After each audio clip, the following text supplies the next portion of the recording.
Is this going out or is it just in our headphones? The hamster's fine. It was a technical problem. You heard something on air you shouldn't have done. Oh, yeah.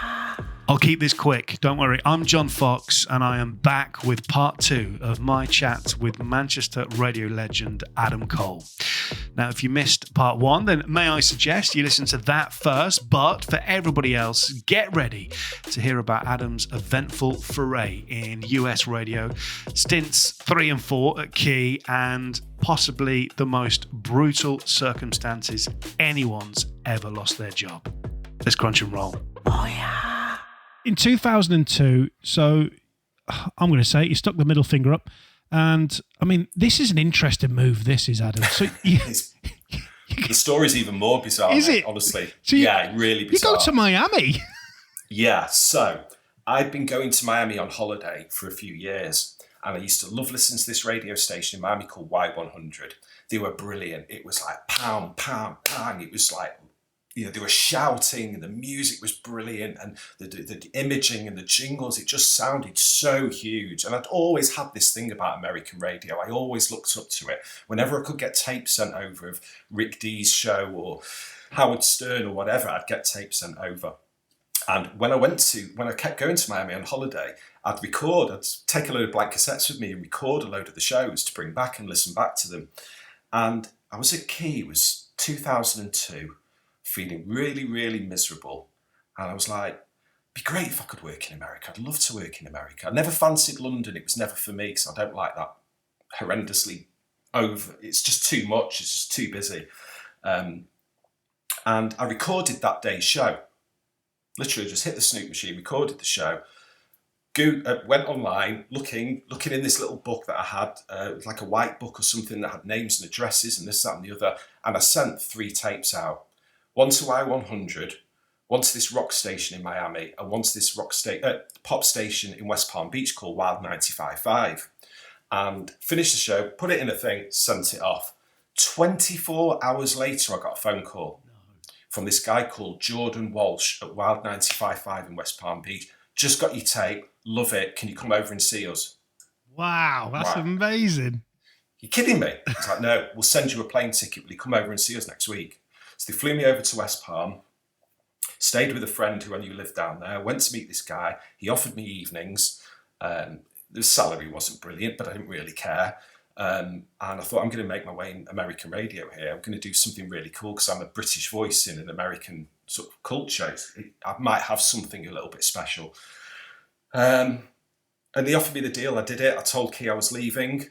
Me, my wife and my 3-year-old at the time literally sold up. And we moved to America, got an immigration lawyer, got a visa sorted, Clear Channel sponsored my visa, went to West Palm Beach. A month into doing my evening show, I got a call from the Miami office, from the rock station I'd originally applied to, but he hadn't actually heard my tape. And he said, we've just heard you on Wild 95.5. You're on the wrong station. You need to be on this rock station. We play a lot of British music. You need to be here. You need to be in Miami. And I'm like, yeah, I do need to be in Miami. So now they do it by market numbers in America. So they start at number 1, New York, LA, etc. And they work their way down. So I was in market 48 in West Palm and Miami was market 11. I mean, out of 200 and odd markets. So he goes, you've got to come here. I'll sort it with the boss at Wild 95.5. It'll all get sorted. 2 weeks later, moving from there down to Miami, start work at this rock station. He said, but part of the job was, and it's sort of kind of happening here a little bit, but not as much, is everybody had to double job. So if you had an air shift, you had to be music director. If you had an air shift, you had to be promotions. And he said to me, if you're going to do this air shift, you need to start learning how to do imaging. Because it's like, you're doing a full day. You're coming in at 9 o'clock.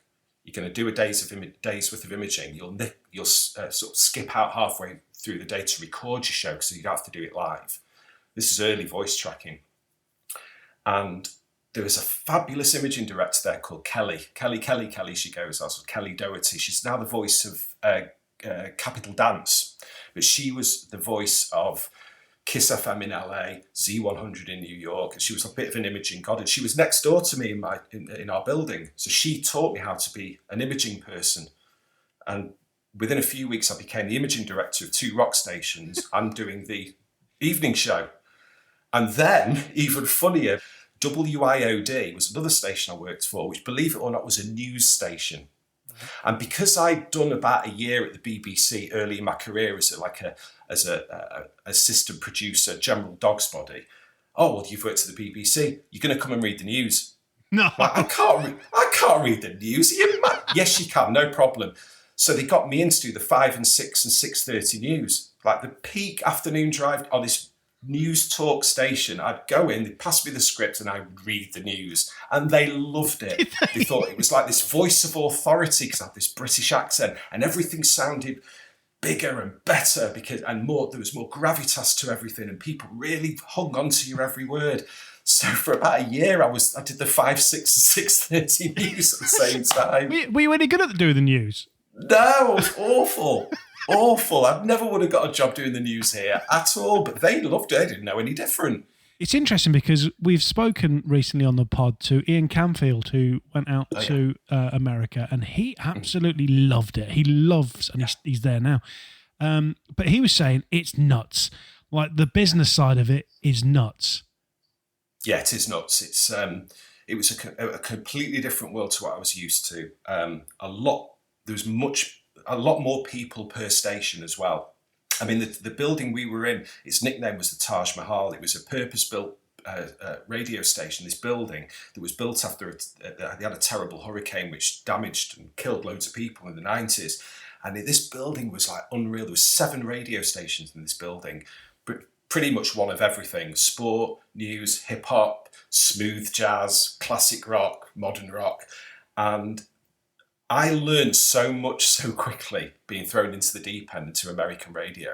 And, you know, as British radio presenters, you'll get this. Whatever happened in America kind of happened here 10 years later. Yeah. There or thereabout. So, you know, we got into the American voices in the 90s and Brian James was doing every radio station. You know, the heavy rotation music, the crunch and roll, pardon the pun, crunching and rolling, and it was all bang, bang, bang, bang, bang, which wasn't like British radio. Obviously, it's happened now since over here, that sort of, you know, 7-second imaging pieces only and don't talk for more than this. And, you know, it was the best experience of my life. And, you know, I was telling you before how I regretted the move.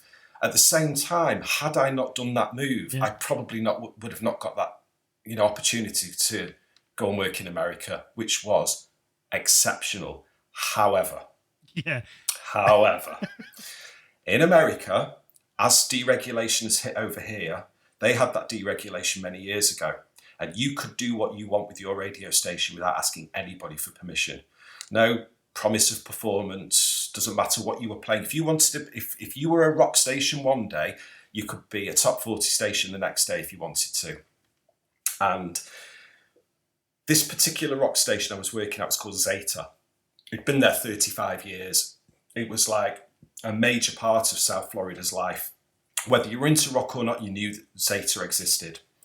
And because South Florida is densely Hispanic, it's about 41% Hispanic in terms of population down there. Clear Channel didn't have a Hispanic station within this group of 7, and they felt like they were missing. And we were hearing these rumours that one of the stations is going to be flipped. Now, bearing in mind, I was the imaging director for these 2 rock stations, so you'd think I'd know what was going on. Yeah. Because if a new station was coming on, it needed to be imaged. However, this is how they work over there. I went into work, so I'd been there about 2.5 years. We all went into work at 9 o'clock in the morning. My imaging studio was directly opposite the Zeta studio, literally 2 steps away. And the breakfast show was on in there. I could see the guys in there. And then at 10 o'clock, when the breakfast show finished, all of a sudden, I can hear this reggaeton, Hispanic dance music coming out of the speakers.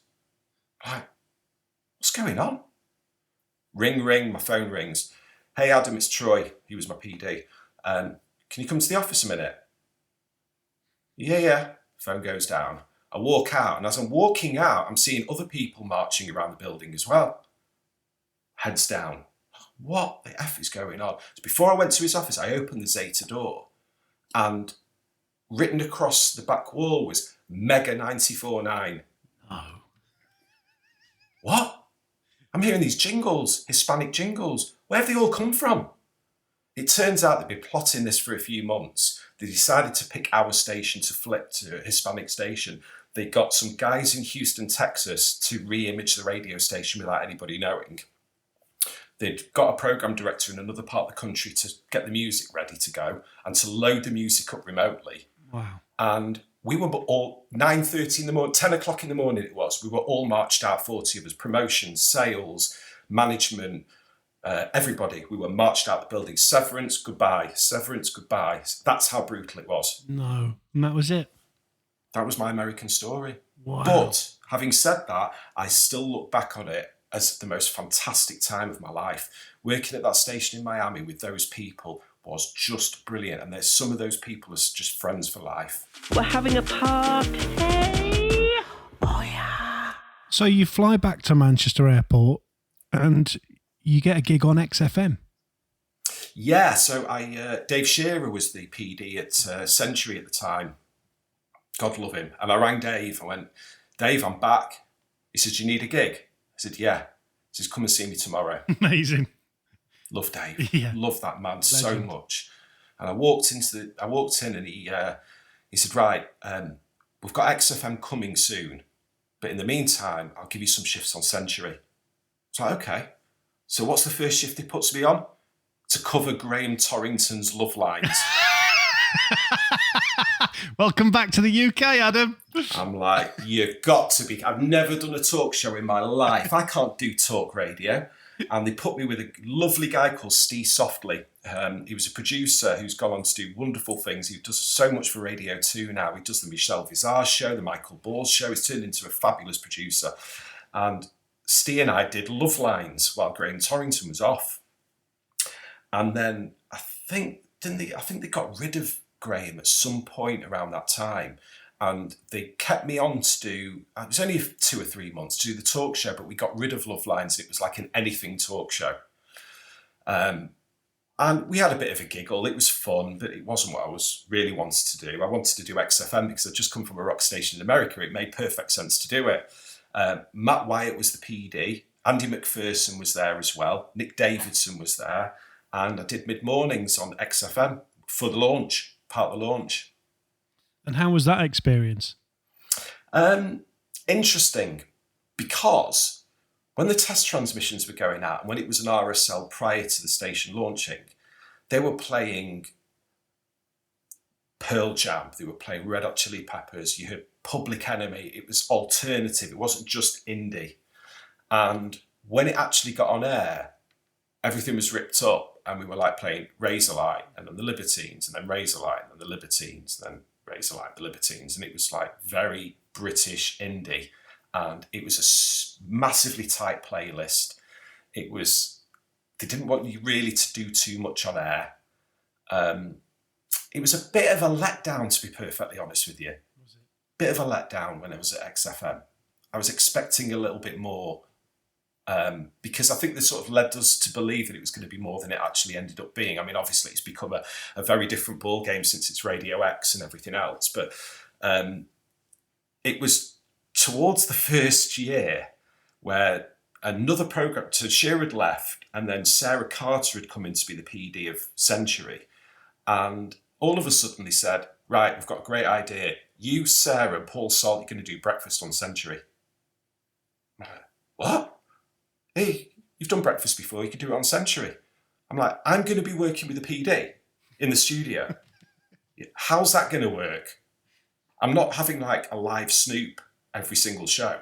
There's got to be some sort of, we've got to put something in order here. Something has to be set out. Yeah, it's going to be fine. It's going to be absolutely fine. Salty's going to do the sport, and Sarah's going to be your co-host, and you're going to bounce off each other. It's going to be wonderful. And Sarah, bless her, had a fabulous personality. She was very lively, very bubbly. It was great. But after a few months, it was quite clear this was not going to work. Really wasn't going to work. And this is where it gets quite brutal. And I don't think I've ever really told this story before, but in for a penny, I've got nothing to lose. I'm going to tell you exactly what happened. My wife had given birth to my daughter. And when she was born, She wasn't great. She came out, she wasn't breathing. She was taken off to neonatal, and she was in there for about a week. So obviously I'd call the station saying, listen, I've got a big problem. My daughter's really not well. At the time, the doctors didn't think that my daughter was going to survive. I need to be at the hospital. I can't come. No problem, no problem, no problem. It's like, great, okay. About 10 days into it, I get a phone call. Can't actually remember who it was that called me to say, can you come in tomorrow? I was like, well, not really. No, we really need you to come in tomorrow. It's like, listen, my daughter's in hospital. Can this not wait? We need you to come in. Can you come in at 10 o'clock tomorrow? It's like, right, okay, fine. The hospital was in Salford. The building was in Salford Quays. All right, fine, I'll come in the morning. So I turn up. No Sarah. Walk into an office and Mark Matthews is sat there. And he said to me, we don't want you to do the breakfast show anymore. It's not working. I'm like, okay, but I wasn't coming in why are you doing this to me now? My daughter's in hospital. She's potentially not going, thank God she did survive, but potentially she's not surviving. I've got that much on me. And you're telling me now I'm losing my job? He was like, nothing I can do, not my decision. It's like, really? I walk out the building, Salty's there, and he goes, are you all right? I said, no, I'm not. I'm actually really not all right. I was shaking with rage. And I'm not an angry, aggressive person. I'm very, very calm and chill most of the time. But literally, my hand was like, I know you can't see this on the podcast, but it was shaking like a leaf. Yeah, I bet. Anyway, so a few people came out to see me. And as I was walking out, is now walking into the building. And I'd had a whisper in my ear that it was him that had made this happen. And bearing in mind, can you imagine where my head was at this time? Yeah. With everything going on personally. I turned around to him and I went, or you? And he went, are you talking to me? I said, yes, I am effing talking to you. I said, you heartless, callous, nasty piece of work. And he went, well, start shouting at me. I saw red at this point, literally, the mist comes over my eyes. I saw, and I started to lunge. I was ready for killing him. And had Paul Salt not been there holding me back, I would have done something I would have massively regretted. But I don't look back at it thinking I did something wrong. I think I was just reacting to a situation I was in. Yeah, absolutely. Bearing in mind all the surrounding stuff. And it was that brutal. And I'm shouting at him going, you are a pussy. That's what you are. You have to get somebody else to do your dirty work. Bearing in mind, John Myers was actually a big fan of mine. The only person outside of Galaxy that ever sent me a congratulations card when I won my Sony was John Myers. Amazing. When I was doing Breakfast on Century, he used to ring me all the time. When are you off next? I want to cover your show. When are you off? Because he used to love covering. But go on, tell me when you're off next. Book holiday, book holiday. But this other guy is probably one of the... And if he's listening, I'm not bothered. It was brutal. It was nasty. It was unnecessary. And yeah, it was a really horrible time. It was a technical problem. You heard something on air you shouldn't have done. Oh, yeah. So 2007, you returned to Key 103. Now, can I just say thank you very much for being so honest and open, and we really appreciate it. But this is what this pod is all about, you know, is people just being honest about their experiences. And we've all had highs and lows, and that was an extreme low. But I was kind of shocked when I looked at your CV, because, and then, you know, to listen to your tale before about how they treated you, to then return there, were you like, oh, I'm not sure about this one, or were you over it by that point? I still think in the back of my mind, I still had something to prove. I think after that time from coming back from the States with XFM and Century and the whole GMG thing at the time, which wasn't the best experience, I think I felt like I had something, I wasn't done.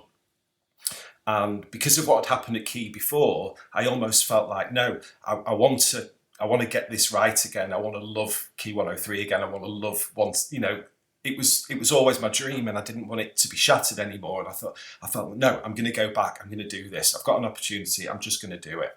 And I did. I think it was my third time at Key. Was it? I think third or fourth. I've lost count. I think it is. No, you're right. It is. Yeah, it's the third time. Yeah, blimey. It was my third time. Yeah, it was all right. It was a good few years at Key then. It was good. But at the same time, I think towards the back end of that time, I felt like I'd had enough of the game. Oh, really? Yeah. I felt like I'm done.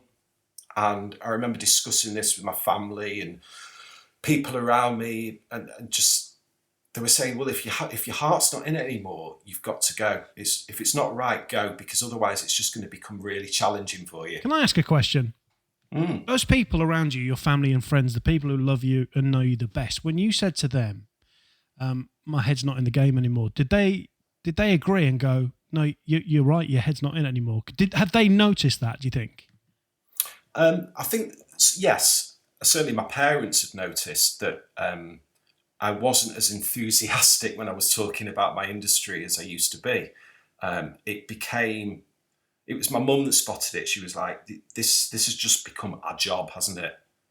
I'm like, yeah, I haven't got that fizz in the pit of my stomach anymore. I don't get that excitement. It's more of, oh God, I'm on air in an hour. I better get my stuff together and get sorted. It was like, ugh. You know, I knew I'd had enough. And, you know, a wise old guy said to me many, many years ago, when I had a similar thing when I thought I'd had enough, he said, you know, you've truly had enough when you've had enough. And I was like, what does that mean? He said, you'll know when it happens. And towards sort of 2009, 2010, I got that feeling that I'd had enough.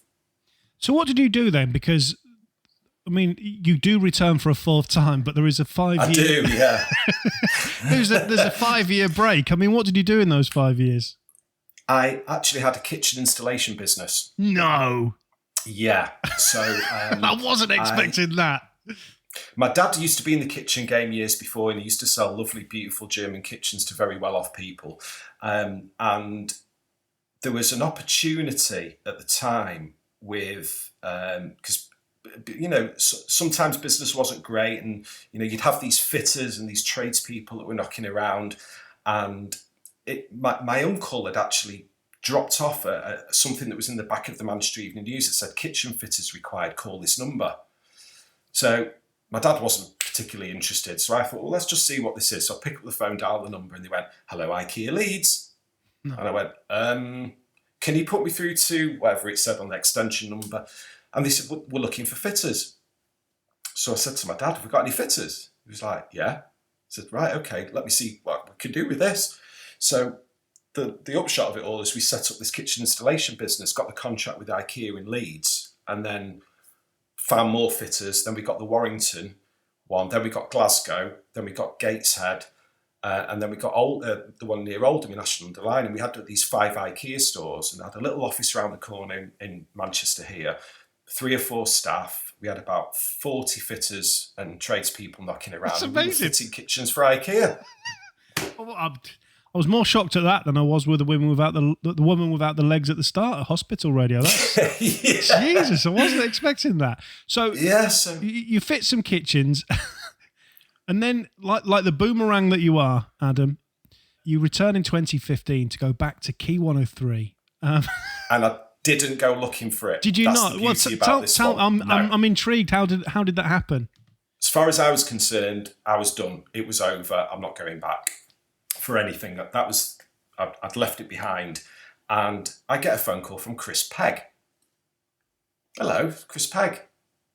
I hadn't heard of him. I didn't know who he was at this point. He's like, I'm the PD at Key. I was like, would you have a coffee with me? And I went, why? He said, because I've got something I want to talk to you about. I said, you know, I'm done. I'm done. I've got this other business now. I'm done with radio. Just meet me for a cup of coffee. It's like, okay.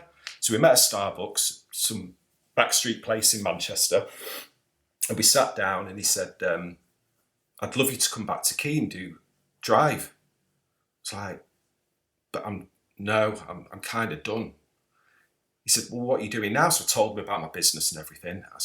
I'm like, I had such a torrid time towards the back end of my career. It's just like, I don't particularly want to do it anymore. It's like, the game's changed. It's not really for me anymore. And he's like, well, what if we could make it a really cool thing and a really pleasant experience? And, you know, I really need somebody for a few years. We need somebody who knows the city, who's been on air here before, who's known in Manchester potentially. And it just felt like he was looking for an easy solution to whatever situation they were in at the time, and sort of bring back either me or bring back a Toolan type character, somebody who's known in the city would be an idea. So I came home, discussed it with my other half, discussed it with my parents as well, because I talked to my dad about most things. And he said, well, you run your own business here, so you do have time if you wanted to. And I'd always had this dream of, I wanted to do a house build. I was desperate to do a house build. And when we came back from America, I'd been renting and this, that and the other, and the business was doing good, and I wanted to buy this house. I found this beautiful house, but it was in a great place, but needed demolishing and starting again. I'm sat there thinking, so if I use my salary from my kitchen business and get paid from Key and just put that away and shove that into I could actually do myself a massive favour here and actually get my house built from somebody else's, from another wage. That has nothing to do with my regular life. So I said to Chris, we'll do a year. And he's like, okay, let's do a year. So I do the year. I actually have a lot of fun because Chris is great, and I had a really lovely time working with Chris. He's fabulous. Another nurturing programmer. And will you sign another year? It's like, yeah, I'll get a nicer couch, maybe put a nicer bathroom in. It's like, okay. And it was like, do you want to do another year, third year? And halfway through the third year, this sniff was going around Bauer about Hits Radio. And I'd heard a rumour that Gary Steen was coming back. Gary Steen was my programme director back in 2007, I think it was, to 2010, around that time. And I always felt like, and I might have got this completely wrong, I always felt like Gary didn't like me. Don't know why. I just got this feeling he didn't like me. I had the same feeling that he didn't like me either, so don't worry. Oh, maybe that makes me feel a little bit better, so thank you for that. But I did have that feeling he didn't like me. And I don't know, there was a couple of little comments here, there and everywhere, and didn't quite like certain things that were being said. And I wasn't quite sort of buying into his philosophy when he did come to Key. So I went for a coffee with Peg. This was like 3 or 4 months before the change actually happened. I said, I've heard this rumour that Gary Steen's coming back. He says, no, he's not. It's not coming back. Nothing's changing. Like, a couple of months goes by. Guess what happens? We hear this rumour that Bauer are changing everything to Hits Radio. We're going to be the first. Everything's going to come from Manchester. And guess who's coming in? Gary Steen. Wonderful. This is brilliant. This is just what I needed. After being sort of encouraged back into the industry after I've given it up, I was like, oh, for crying out loud. Maybe this is somebody trying to give me a sign to say, yeah, it really is enough's enough now. You got your house built. Walk away with a big smile and just say, thank you very much for the 3 years. Fine. And within a couple of days of Gary starting, Peg says, have you got a minute? We went into the back studio. Mm-hmm. Now, if you went into the back studio, it's because nobody wanted you to make a scene. Right, okay. Especially in that building, right at the back, you couldn't make a scene there. Nobody would hear. You could scream and shout as much as you want. And he went, you were right. It's like, okay, no problem.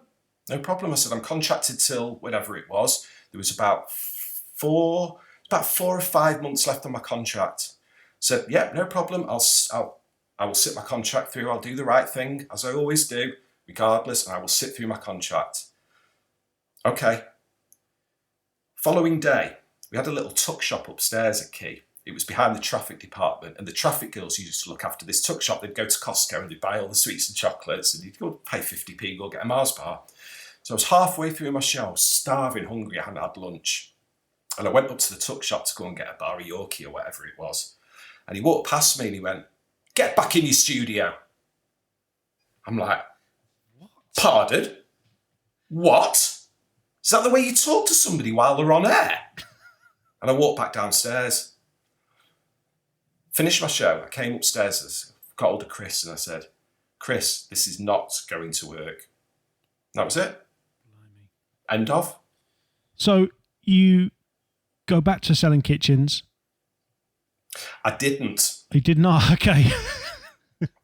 When it was a moment where, from the kitchen business, the people we were dealing with, IKEA, they brought in these Americans to try and sort of change the way the way of working with installations. They started really squeezing us financially.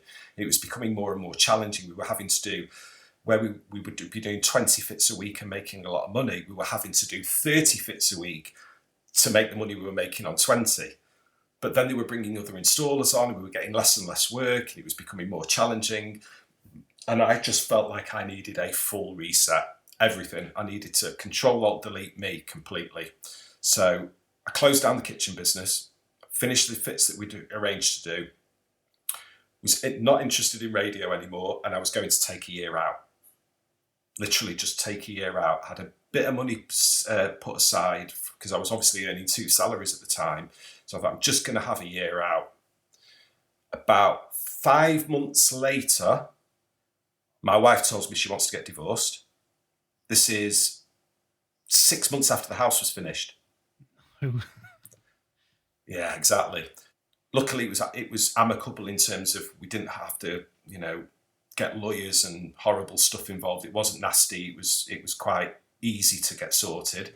So I decided that I was going to go to, when the house was sold, I found a little flat near to where my wife was going to be, because my daughter was still living with my wife. My son had just gone to university a week after we'd split up. And I thought, I'm going to go to America. I'm going to have a few weeks just to myself. I'm going to stay with my friends. I'm going to go back to Miami. I'm going to go see all my old radio buddies. It's going to be great. 3 days after I arrive in America, Donald Trump shuts the country down because of COVID. 3 days. So I'm now struggling to get home. Luckily, I managed to get a flight back. I'm sat on this plane, and I had a long time to sit on that flight, and I had a lot of thinking to do. And there was Wi-Fi on the plane, which was brilliant. I don't know why I'm looking up. There was Wi-Fi on the plane, and I'm just doing a bit of Googling. And I thought, now's the time. Our industry is going to be completely decimated. There's going to be no DJing out, because I used to play clubs every so often as well as a bit of a side thing. I'm not going to get into any radio station because everybody's going to be voice tracking or doing it from homes. If contracts end, they're just going to roll on, I suppose, until this is all over. And I rang Rick, my best mate, said, do you know what I've always wanted to do for all these years since we were 8 years old? He said, should we do it? And he was like, okay. He says, right, I've come up with a full concept. We're going to call ourselves The Buzz. It was Nick's idea because there's a load of American stations called Buzz. We're going to start a radio station called The Buzz. We're going to play whatever we blooming hell want to play. We're going to make it sound however we want to make it sound. And we're going to try and bring back the old way of listening to radio again. It's like, right, okay, let's do it. So literally came home. Can't get any help, can you? Because it's lockdown. So me and Professor YouTube became best mates very quickly. I mean, I don't know if you can see, but I've actually got a toolbox. Yeah, in there's soldering irons and stuff. Everything you see in this studio, I built. I'd never done anything like it before in my life, but you soon learn when you need to. Yeah, absolutely. And we set up the Buzz. So tell me about the Buzz. So, I mean, are you running adverts on it? How does it fund itself? It funds itself. We do have adverts, but we don't run spot advertising in its traditional sense. Right. We have name and title sponsorship. So an advertiser owns an entire hour. Okay. And they get 4 commercial messages an hour, but it's from the imaging voice. So it feels like it's part of the programming. So it's like, back in the day, the old sponsor credits for weather and sponsor credits for this. So imagine that in isolation between 2 songs. And the beauty about it is there's no other advertiser within that hour. It's quite an exclusive thing for the advertiser. And but for the first 18 months, we didn't have anybody on. We were just building it and we were funding it ourselves. Yeah. Luckily, when you don't have a building and you don't have all that massive expenditure, mean, to run a radio station these days, if you have facilities, you have a building in the city centre of Manchester, you're going to have to turn over 1.52 million quid just to stand still before you get to pay anybody.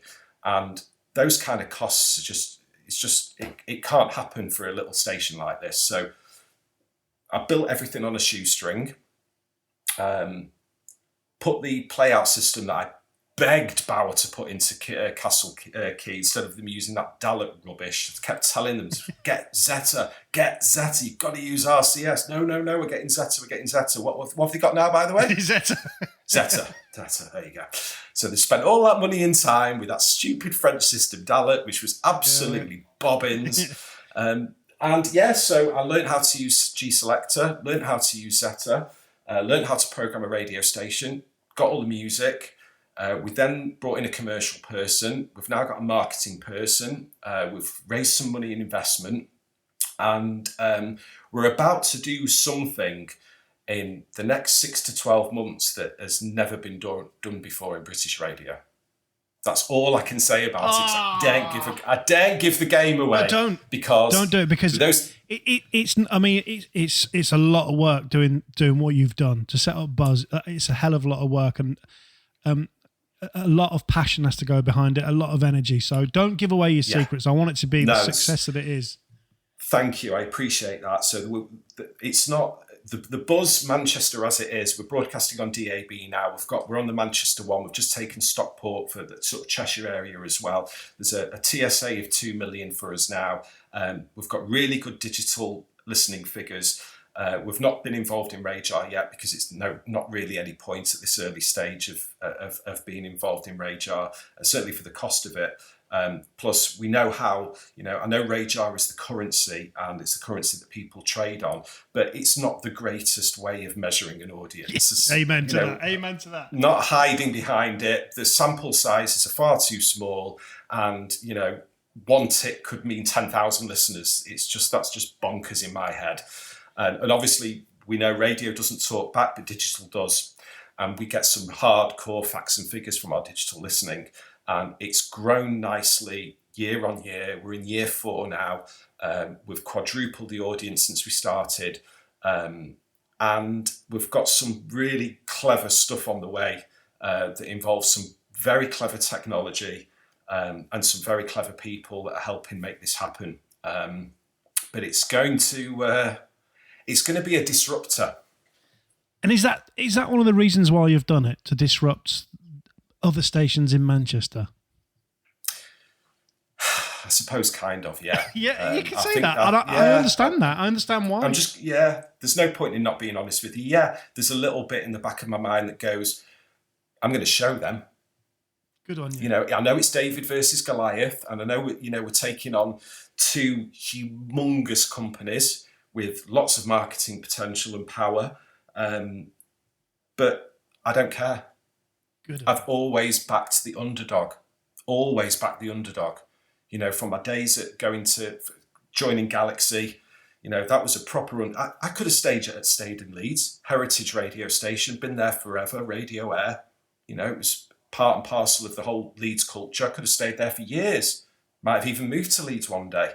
But there's something about with me, I don't know what it is.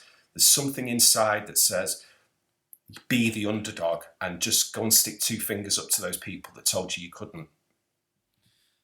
Good on you, mate. Good on you. Do you know what? Can I just say thank you so much for being on Crunch and Roll, because it's been wonderful. And I really genuinely appreciate your honesty as well. It's a hell of a tale, Adam. A hell of a tale to tell. And let me just add to that, and thank you I really appreciate you having me on as well. It was when I got the message from you to say, would you want to come on? I was like, this little smile on my face goes, yeah, that's pretty cool. I've been asked to go on the Crunch and Roll, because there's plenty of my peers and people that I know friendly with that have been on it. And I think deep down in the back of my mind going, I wonder if will I ever get asked to go? And I thought, no, I'm too much of a has-been now. No, not at all. I'm not going to get involved. You can say your bit in a second, but can I just, for example, I messaged Nigel Freshman, who was Mr. Beacon for many years, and I messaged him. Yeah. I said, "Will you be on Crunch and Roll?" He said, "Yeah." I said, "It'd be, like I said to you, it'd be an honour to have you on." And he said, well, you say that, but you've waited till series 2 to ask me. It can't be that. It's like, we're working through a list here. It takes time to get to everyone. Do you know? There's no... Oh, there's some bigger and cleverer and better radio presenters on that list, well above me, that's for sure. It's been a real honour to be on. It's been great to see you. I hope I've not been too negative and too sort of this, because just to surmise, I've had a fantastic radio career. I've had some wonderful, wonderful moments. I've also had some shitty moments as well. But I do look back on everything in a nice, positive way, regardless of what I've said that could have come across negative or against other people. That's my truth. But I have no hard feelings towards anybody about anything. It's like, everybody do your thing, and I'm behind everybody, and I support everybody in whatever they do. And that's not just waffle bullshit. I honest to God mean that. Thank you so much. And good luck with Buzz. Thank you, mate. Well, Adam, would you please do us the honours of taking us away with the end credits? You've been listening to Crunch and Roll with me, Adam Cole. Subscribe on your favourite podcast app to get every new episode as soon as they drop. Crunch and Roll is a 969 media production, presented by John Fox and produced by Simon I'm going to screw it up, I might as well screw it up properly. Oh, yeah.